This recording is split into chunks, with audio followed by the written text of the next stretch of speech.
So this is part 3. We're still on Tuesday, the 12th of January. So once you begin to become aware of your horse's body language, once you realize that there is such a thing other than the ears flat back and they're trying to chew your face off, or they're stuck with this learned helplessness and they stand in cross ties, stand in cross ties and just do whatever you want them to do because it's the safest thing to do. When you get past that and you give up that level of having to be the boss. And I kind of had a belly full of that all my life anyway. I'll do things for people that you wouldn't believe if you ask. But if you start telling me what to do, then things change. And a lot of horses are like that, and a lot of people are like that. And so if you want to be able to get along and to progress and develop these horses and people as well to their maximum genetic potential, then it's worth your while to become a better person, a better communicator. So over the years, I did a lot of different modalities, both on a personal level, because one of the things that happened with my intense work ethic was that I completely lost my health, and I never regained it completely. And in a way, that's a good thing, because then if I overdid it, I would be bedridden for 2 or 3 months at a time. So that only had to happen for a few years before I said, I'm getting a little tired. I think I should just back off here. But it did take some time, but now I figured that out. So what that did was it gave me time to reflect, time to think. And during that time, I also had an opportunity to spend 10 years studying with a Tao master, Tao's being spelled T-A-O. And I came away from that with a lot more tools and understanding of the human condition. Because one of the things that they would talk about is having nut buttons. And a nut button would be if somebody comes up and says the wrong thing to you, and it pushes a nut button and you lose your brains and fly off the handle.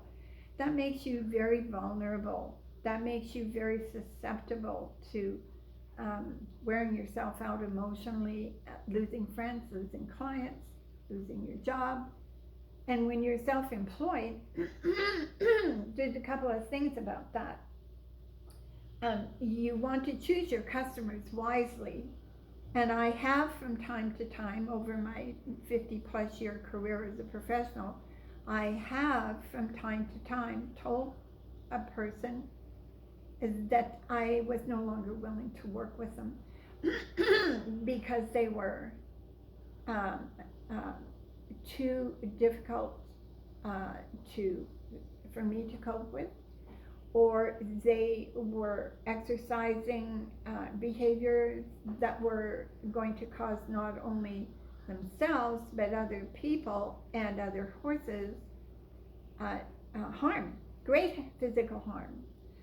Or there was a couple in Alberta that were long-haul truckers, and they drove together, and they would have a block of days off at one time. They'd be gone for 2 weeks and back for 4 or 5 days, and their horses would just have the pants ridden off them on their days off, but they were too uneducated, I'll say it nicely, to be able to dry their horses off and put them away properly, and they didn't want to blanket them and look after them properly. And so the horses would be put away wet in the winter in a heated barn, grant you, but long story short, these horses came down with some snotty noses, and I finally said, look, you got to stop riding those horses. They've got to be doctored, and you didn't want to give them immunization shots. Long story short, they moved to another barn that had 75 stalls, and they were all performance horses, show jumpers and hunters, and they had that barn shut down and fully quarantined for 3 months. And it just so happens that the gal that owned that barn, she wasn't really on talking terms to me, because she'd ridden in a clinic with me when I first came home from England, and I guess I had made a comment about her riding style and suggested that she change it, and she didn't take to that very well. So it was not a fan of mine. But then when she got those 2 horses, because she was happy to take on another pair of horses, and then her barn was quarantined right at the beginning of the show season. Now that's a big deal. So after everything settled down, she called me and she said, let's be friends. And she said, I want to make a deal. She says, if you have any customers that you kick out of your barn for valid reasons, she said, give me a heads up so I don't accept them in my barn. We actually became really good friends after that. So the idea of becoming an educated rider, not academic, but that you can take on a deeper understanding of your horse, that you don't treat it like an expensive object that you can use and then put away and walk away and forget about.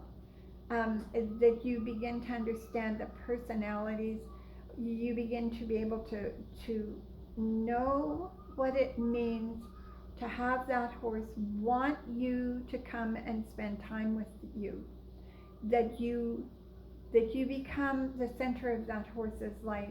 Now there's quite a trick to doing that, because a lot of times with people that don't really know how to conduct themselves in a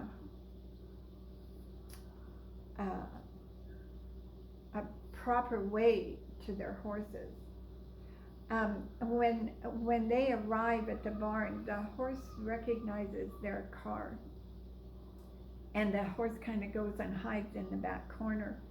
But there will be that odd horse that says, oh boy, my person is here. I just heard their car drive up. I just heard them walk up the driveway. I know they're here. And that's the horse that meets you at their paddock gate, at their stall door. Not because you're going to give them a carrot, but because you are the carrot. You're the center of their life. But how you get there, boy, that's a process. So, I had retired mostly because of my health, and so I started painting, and I had my 3rd career, and then somebody who knew about my work and was a horse breeder and a photographer, and I painted a bunch of her images because they were beautiful, and she'd actually purchased some of my paintings and had come to visit me, at which time she'd purchased the art, and so then she sold a horse, and that horse's owner started a tack shop, and the 2 of them got together, and the one said to the other, you should go see Sandy and get a bunch of those horse paintings she does to put in your shop. So that's what happened. And then sometime later, because now my paintings are hanging in her shop, she and I talked pretty frequently, and we decided that I would go to Vancouver Island and do what is called an artist in residence. And so I got to meet this horse who I fondly refer to as the Big Red Mare. And I was in her shop over Saturday and Sunday. And her shop is one of those beautiful tack shops where you can go, and it mostly caters to dressage people, but not completely. And women would come in and to buy something, or maybe to just say, you know, April, I what do you think about this? And then they'd tell her about their horse problems. So I'm sitting there with a sketch working away, and I'm listening to all of this, and I finally couldn't stand it any longer, and I got up because there was a few people in the shop, and I went and started talking to them and answering some of their questions. And then just a couple of hours before closing on Sunday, a mother-daughter came in, and the daughter was probably 35, and they had a serious problem with trying to get a saddle to fit their horse, and were, you know, really struggling. And so I'm sitting there listening, and finally I said, because they were returning a girth, one of those shaped girths that goes around the elbow so it doesn't chafe the horse. And I said, may I see that photograph, please? And so they, oh yes, and they handed me the photograph. So this saddle had long billet straps, and they were trying to put a conventional girth on a long billet strapped saddle. And I said to April, I said, do you have a Lonsdale, the short dressage girth? Oh yes. And so she went and got one, and I said, now this is what you need for a girth on this horse. And so an hour and a half later, they left with their new girth that I know would work, and some answers to their behavioral questions. And after they left, April and I looked at each other, and I said, April, I'm going to quote one of my German horse friends. And I said, I'm going to hang me by the neck. And meaning he'd already had the noose around his neck and it was tightening. But I said, what do you think of the idea if I come here and do a clinic? Now, I was retired, remember, and I was trying to be an artist, and I was doing quite a few paintings. And April was just delighted. So when we went back to her acreage, she and her husband's acreage that evening, she took me out to meet her horse, 17 plus chestnut mare that was an 8-year-old, and had a rotational fall under saddle with side reins as a 4-year-old while she was being started. And April had not done anything significant at all with her because the mare had become too emotionally fragile to really be able to. It wasn't the kind of situation where you'd go out, catch the mare, saddle and bridle her, and get on and go for a ride. It was not that sort of a deal. So we organized to do a clinic, and I went over 2 or 3 times that year, and I went over 2 or 3 times the year after that. And then in December of 2018, we decided that I would just move over there, move in with them, and start working with that mare full time, and I did that. So this whole thing about this group of videos that I want to do, it's all about that.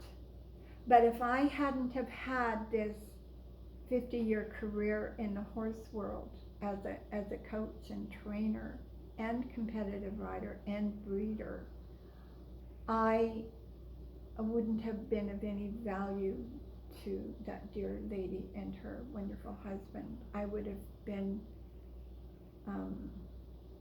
completely out of my depth and misdirecting the whole thing.